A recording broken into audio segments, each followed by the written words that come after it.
है, रेमा वर्ड जिसे हम कहते हैं, वो परमेश्वर डायरेक्टली हमसे बात करता है, वो परमेश्वर हमें वो देता है। जब उस वचन को हम बोलते हैं, जब एक आत्मा से भरा हुआ, जिसने डायरेक्ट परमेश्वर के वचन को पाया हुआ, जिसने परमेश्वर के साथ मन लगाया हुआ, जब उस वचन को वो बोलता है तो बाइबल कहती है लोगों के ऊपर अनुग्रह आता है, लोगों के ऊपर शांति आती है और लोगों के ऊपर परमेश्वर का आत्मा जुम्बिश करता है बड़े जोरों से। हालेलुया। तो आज का जो डे है, आज का दिन है 50वां दिन। कौन सा दिन? ये वो 50वां दिन है जब प्रभु यीशु मसीह मुर्दों में से जी उठे, और जी उठने के बाद आज जो दिन है, आज वो प्रॉमिस का दिन है, आज वो उस वायदा का दिन है जो प्रभु यीशु मसीह ने अपने चेलों से किया, कलीसियाओं से किया और उन लोगों से किया जो उस समय ओलिव पहाड़ के ऊपर, जो उस जब प्रभु यीशु मसीह जा रहे थे स्वर्ग में, जब प्रभु ने कहा था मैं तुम्हारे लिए सहायक को भेजूंगा। आज वो दिन है जिस दिन ये सहायक इस धरती के ऊपर 120 लोगों के ऊपर जो प्रार्थना कर रहे थे, जो वेट कर रहे थे परमेश्वर के वायदे का कि परमेश्वर तेरा आत्मा मुझ में उतरे, तेरी सामर्थ मुझ में उतरे, उस दिन का जब वो इंतजार कर रहे थे, बाइबल कहती है आज उन लोगों का इंतजार खत्म हुआ। आज के दिन परमेश्वर ने उनको आत्मा दिया, आज के दिन परमेश्वर ने उनको सामर्थ दी, आज के दिन परमेश्वर ने उनको आग का बपतिस्मा दिया। आपका आमीन और हालेलुया छोटा सुनाई नहीं दे रहा। हालेलुया। आज वो दिन है जब जिस दिन परमेश्वर ने, प्रभु यीशु मसीह ने जो वायदा किया था मैं तुम्हें आग का बपतिस्मा दूंगा, जिसे यूहन्ना ने कहा था जो मुझसे बाद आने वाला तुम्हें आग का बपतिस्मा दूंगा। आज वो दिन है पवित्र आत्मा का दिन जब पवित्र आत्मा उतरा और पवित्र आत्मा 120 लोगों के ऊपर, ये नहीं कि एक रह गया, एक को ज्यादा दिया, नहीं, जितने लोग प्रभु की उपस्थिति में बैठकर प्रार्थना कर रहे थे, उस वायदे का इंतजार कर रहे थे, वो सबके सब पवित्र आत्मा के बपतिस्मा से वो भरेगी। सबको मिला, उसने एक भी दिन छूटा नहीं। हालेलुया। इसलिए आप चिंता मत करें। अगर आप सेवा करते हैं, अगर आप काम करते हैं, अगर आप बाहर हैं तो चिंता ना करें। बाइबल कहते हैं जब मूसा लोगों को ब्लेस कर रहा था, प्रार्थना कर रहे थे, तो उसकी छावनी के बाहर दो लोग भविष्यवाणी कर रहे थे, दो लोग आपस में भविष्यवाणी कर रहे थे, परमेश्वर उनके साथ में बात कर रहा था। तो यहोशू आके बोलता है मूसा ये अच्छी बात नहीं है, देखो ये तो छावनी से बाहर, मंडली से बाहर, ये तो भविष्यवाणी कर रहे हैं। तो मूसा कहता है अगर परमेश्वर ने दे दिया तो मैं कौन होता हूँ रोकने वाला। हालेलुया। तो इसका ये मायने नहीं करता कि आप सेवा करते, आप बाहर बैठे, जस्ट आपको सुनना जरूरी है। अगर आप मेरी आवाज को सुन रहे हैं, वो आपका आग का बपतिस्मा आज आपका होगा यीशु मसीह के सामने। हालेलुया। मुझे सुनना जरूरी है, देखना जरूरी नहीं है, इस वचन को सुनना जरूरी है। आपने सुनना है, मैं बोल कह रहा हूँ, मैं कह रहा हूँ, चिंता मत करना। आप बाद में आके मुझसे फोटो खिंचा सकते हैं, मिल सकते हैं, कोई बात नहीं, लेकिन आज का जो वचन है आपने सुनना है। तो आज का कौन सा दिन है? 50वां दिन। जब हम पुराने दिन में जाएंगे, 50वां दिन कौन है, कहाँ पे ये शुरू हुआ, हम उसको जानेंगे आज। मैं आपको बताऊंगा आज, क्योंकि क्लियरिटी आपको मिलनी चाहिए वचन की। छोटा सा वचन दूंगा, ब्रेक में जाएंगे हम उसके बाद। ये वचन कहाँ से शुरू हुआ, 50वां दिन कहाँ से शुरू हुआ, मालूम है किसी को? हालेलुया।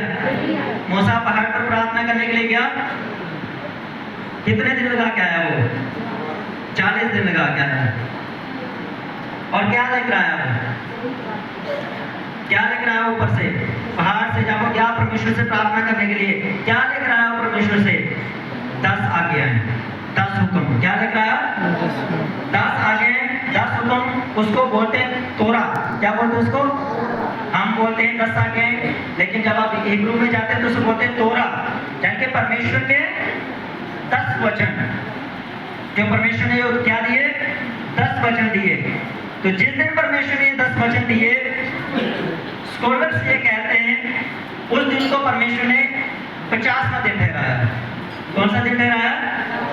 50वां दिन ठहराया। मैं आपको बताता हूँ।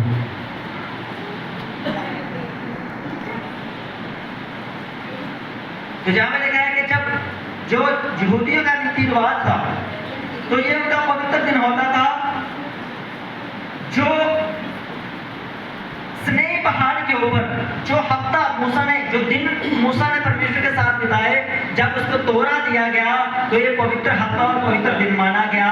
इसे बोला गया कि तोरा का दिन, आज्ञा देने का दिन, परमेश्वर का वचन देने का दिन।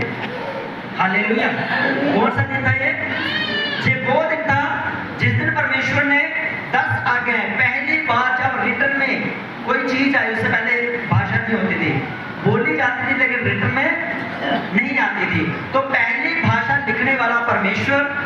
और पढ़ने वाला मूसा। हालेलुया। पहली भाषा धरती के ऊपर लिखने वाला परमेश्वर ने खुद 10 पट्टियां लिख कर दी, अपनी 10 आगे लिख कर दी उन पट्टियों के ऊपर, 2 पट्टियों के ऊपर।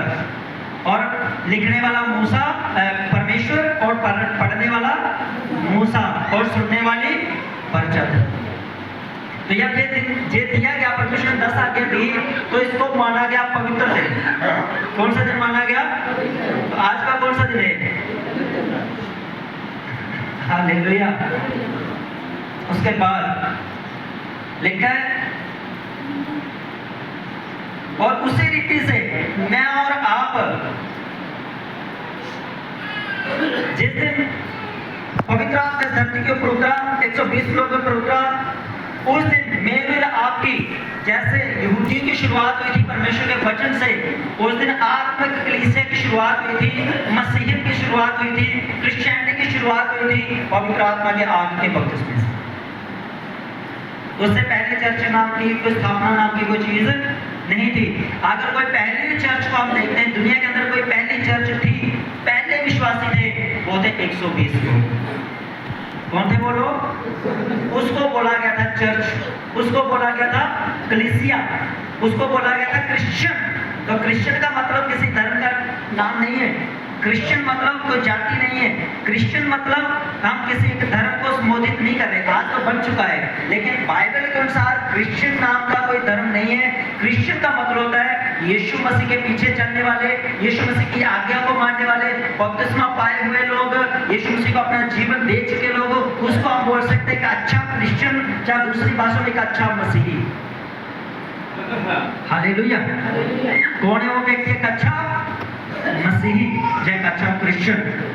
जाति में नहीं, धर्म में नहीं, लेकिन आत्मिकता में जब हम पढ़ते हैं, जब कलीसिया की जो शुरुआत हुई आग के बपतिस्मा के द्वारा, तो ये बाइबल कहती है दुनिया की जो पहली कलीसिया थी 120 लोगों की, इसके बाद उन्होंने कलीसिया पे कलीसिया स्थापित करते गए, कलीसिया पे कलीसिया स्थापित करते गए। आज उसी कलीसिया का 120 लोगों का जो ग्रुप जो हिस्सा था, उस बरकत का, उस आशीष का, आज मैं और आप भी उस कलीसिया का, उस बरकत का हिस्सा है। आज जो मैं रात को इम्पार्टेशन के विषय में बता रहा था, आज वही इम्पार्टेशन के अंडर हम परमेश्वर की है, उसी पवित्र आत्मा की इम्पार्टेशन में सहभागिता के हम अंडर हैं। जो वरदान, जो चिंगारियों के वरदान, जो भविष्यवाणी के वरदान, जो छुटकारे के वरदान, जो आत्मा के पर्क के वरदान, जो चिन्हों चमत्कारों के वरदान उस समय कलीसिया को दिए गए, अपोस्टल्स को दिए गए, चेलों के दिए गए। अगर आज आप भी पवित्र आत्मा की आग के बपतिस्मा को लेते हैं, वो काम आप भी कर सकते हैं यीशु मसीह के सामर्थ्य नाम में। आमीन। हालेलुया। बाइबल में कहीं नहीं लिखा तो थोड़ा थोड़ा करके देना, तू सेंत सेंत करके देना, लिखा है सेंत में जितना जिसको चाहिए वो पवित्र आत्मा से भर सकता है, वो पवित्र आत्मा के विषय को ले सकता है, वो पवित्र आत्मा के चलाया चल सकता है।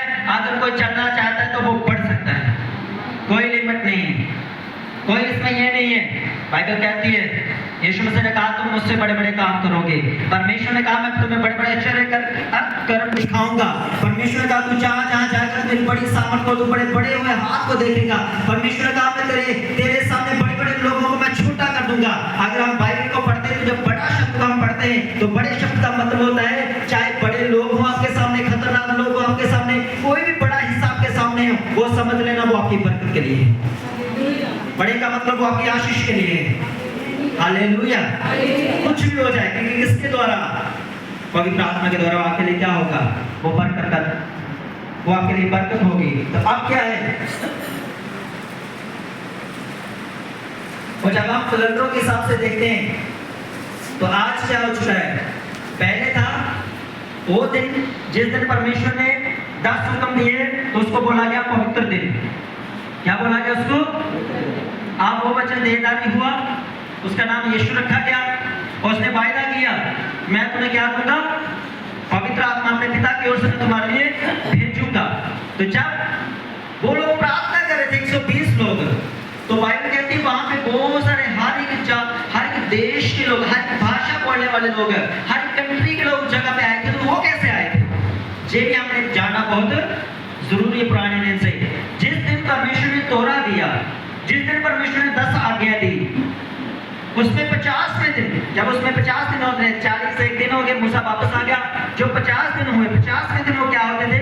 उस समय था जो गेहूं गेहूं अभी निकले हैं, यही सेम टाइम गेहूं निकले थे, और तोरा और मूसा का 40 दिन के बाद जो आना 50वां जो दिन था, जिस दिन परमेश्वर ने दस्तक किया थी, जब 50वें दिन हुए तो लोग उस समय परमेश्वर के भवन में जाते थे और वो गिफ्ट लेकर जाते थे, वो पहला फल लेकर जाते थे। अगर किसी का सरसों का तेल निकला तो वो बाइबल कहते हैं वो टटकता हुआ तेल, ताजा तेल, फ्रेश तेल, पहला भाग जो सबसे उत्तम होता था वो परमेश्वर के भवन में लेके जाता था। अगर किसी ने गेहूं निकाले तो अगर 10 डेरियां लगे तो 10 डेरियों को छान करे, एक डेयरी जो सबसे बेस्ट होती थी तो वो जाके परमेश्वर के भवन में लेके जाते थे। चढ़ के परमेश्वर के भवन में बीज बोने का दिन, गिफ्ट का दिन, इंग्लिश में कहते हैं गिफ्ट का दिन, तोहफा का दिन, बेटों का ऑफरिंग का ये जो त्योहार होता था 50वां दिन जब उसे बोला गया तो यीशु मसीह ने कहा तुम सदा से मुझे गिफ्ट देते आ रहे हो, मैं तुम्हें एक ऐसा गिफ्ट दूंगा तुम्हारी सारी कमियों को पूरा कर देगा। आमीन, हालेलुया, हालेलुया। परमेश्वर ने कहा एक ऐसा गिफ्ट 50वें दिन जैसा तुम करते हो उसी रीति के साथ, जो तुमने बोया, जो तुमने किया, अब उसी रीति से मैं तुम्हें एक ब्लेसिंग देने के लिए जा रहा हूँ। जो उस योग्य होगा, जो आज्ञा को पालन करेगा। 500 लोगों को बोला गया प्रभु ने, रहते रहते 120 लोग रह गए, जो 380 लोग थे वो चले गए। 120 लोगों ने जिन्होंने विश्वास किया, जिन्होंने भरोसा रखा, जिन्होंने इंतजार किया, बाइबल कहती है वो सबके सब आग से भरेंगे, वो सबके सब सामर्थ्य भरेंगे, वो सबके सब बड़ी सेवा को करने लगे, चिन्हों चमत्कारों को करने लगे, अद्भुत कामों को करने लगे। और लोग उनको देखकर कहते थे जी अनपढ़ लोग, और दूसरे लोग कहते थे नहीं नहीं है तो अनपढ़, लेकिन ये यीशु मसीह के साथ रहते थे, यीशु मसीह से सीखा है इन्होंने, यीशु मसीह से शिक्षा पाई है इन्होंने, स्कूल नहीं गए लेकिन यीशु मसीह के साथ रहे हैं। इन्होंने कभी ABC नहीं पढ़ी लेकिन यीशु मसीह के साथ रात रात प्रार्थना करते थे। ये कभी भी इन्होंने किताबें नहीं पढ़ी, इन्होंने कभी पुराना नियम नहीं पढ़ा, लेकिन यीशु मसीह को सिखाता था, उनको पढ़ाता था। जैसे चरोड़ वाला पादरी क्या करता रहता है, सारी रात लगा रहता है। हालेलुया। आप स्कूल जाओ या ना जाओ इससे कोई फर्क नहीं पड़ता, लेकिन जब आप बाइबल को पढ़ते हैं, जब आप बाइबल की शिक्षा को लेते हैं, जब आप प्रार्थना करते हैं तो एक टाइम आता है बरकत का आपके लिए, जब पवित्र आत्मा आपको आता है वो सारी बातें आपको सिखाता है। एक भी बात आपकी जिंदगी में अधूरी नहीं छोड़ता, एक भी। वो भविष्यवाणी करेगा, वो आपके लिए बात करेगा, परमेश्वर आपके गहरे भेदों को आपके ऊपर प्रकट करेगा, परमेश्वर वो बताएगा परमेश्वर आपको क्या आपकी जिंदगी में ये प्रॉब्लम है। जिस दिन परमेश्वर ने आपको बता दिया कि ये समस्या आपकी जिंदगी में जा रही है, समझ लेना वो समस्या उस दिन खत्म हो रही है, वो दोबारा नहीं आने वाली। क्यों? क्योंकि परमेश्वर ने उसे जाहिर कर दिया है, शैतान को परमेश्वर ने जाहिर कर दिया है। अब वो छुप नहीं सकता, उसे भागना पड़ेगा, उसे जाना पड़ेगा। हालेलुया। तो जहां पर वो लोग क्या कर रहे हैं पढ़ेंगे,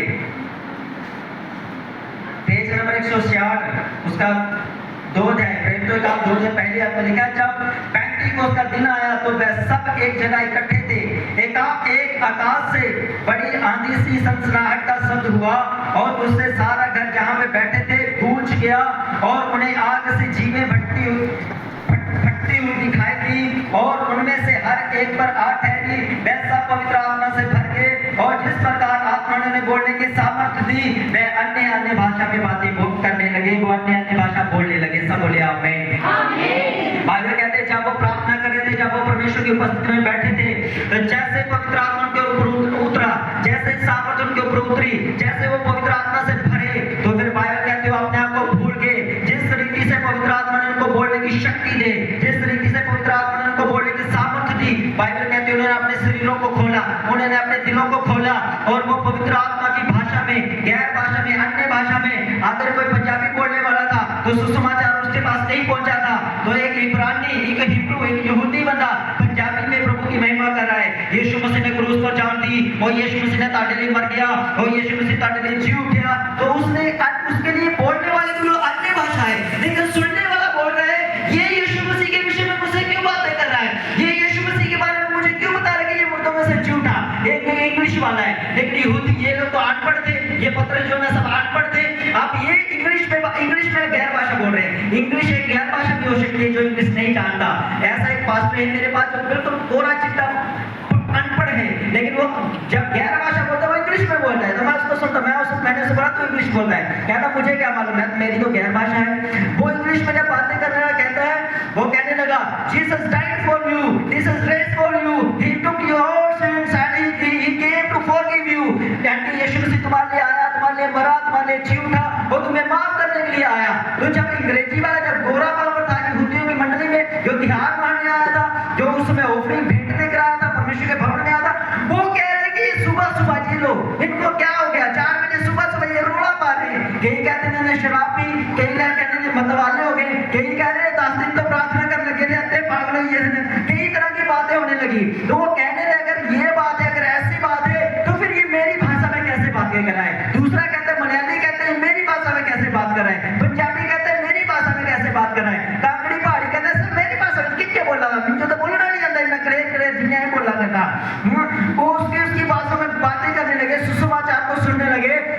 पतरस उनके बीच में खड़ा हुआ और कहने लगा, कहता है जिस यीशु नासरी को तुमने क्रूस पर चढ़ाया, जिस यीशु नासरी को तुमने झूठा ठहराया, जिस यीशु नासरी को तुमने ठुकराया, उसी को परमेश्वर ने मुर्दों में से जिंदा कर जो कोने का पत्थर तूने जख्म कर दिया था, उसी यीशु मसीह को परमेश्वर ने कोने का सिरा बना दिया। अगर आज तुम बचना चाहते हो, अगर आज तुम तौबा करना चाहते हो, अगर आज तुम अपने पापों से मन फिराते हो, तो तुम्हें यीशु मसीह के नाम से बपतिस्मा लेना होगा, तुम्हें पछताना होगा, तुम्हें तौबा करनी होगी। तो बाइबल कहते हैं सुनने वालों के हृदय छिद गए। जो पंजाबी था, मलयाली था, पहाड़ी था, अंग्रेजी था, जो लोग उसमें त्योहार को मनाने के लिए आए थे, परमेश्वर के भवन में आए थे, उनके मन छिद गए और वो कहने लगे, श्रेष्ठ प्रेरितों के पास आए, वो चेलों के पास आए, कहते हे सज्जनों, हे भाइयों, हे परमेश्वर के दासों, अब हम क्या करें? हालेलुया। क्या कहने लगे हो? अब हम क्या करें? बाइबल कहते हैं पतरस फिर तंता हो गया, फिर गर्म हुआ।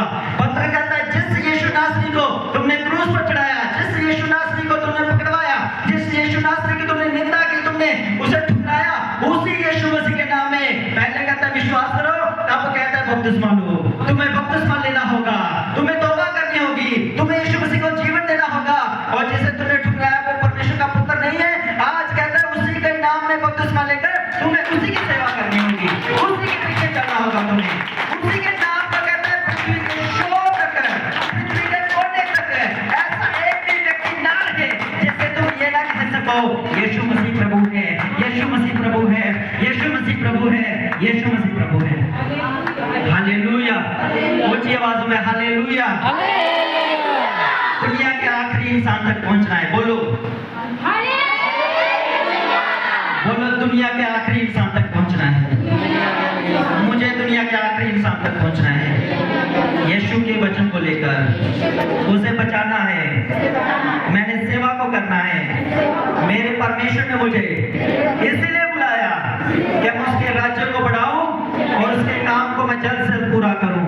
मांगो अपने हाथ उठा के, हे परमेश्वर मेरी मदद कर, हे परमेश्वर मेरी सहायता कर, हे मेरे परमेश्वर आज मुझे एक ऐसा मसा दे, ऐसे मुझे सामर्थ दे, आज से मेरा घर बचेगा, आज से मेरा परिवार बचेगा, आज से मेरा मोहल्ला बचेगा, आज से मेरा गांव बचेगा, आज से मेरी तहसील बचेगी, मेरा ब्लॉक बचेगा, मेरा डिस्ट्रिक्ट बचेगा, मेरा प्रदेश बचेगा, मेरी स्टेट बचेगी और दुनिया के कोने तक में तेरा गवाह ठहरूंगा। परमेश्वर मुझे सामर्थ दे, परमेश्वर मुझे सामर्थ दे, परमेश्वर मुझे सामर्थ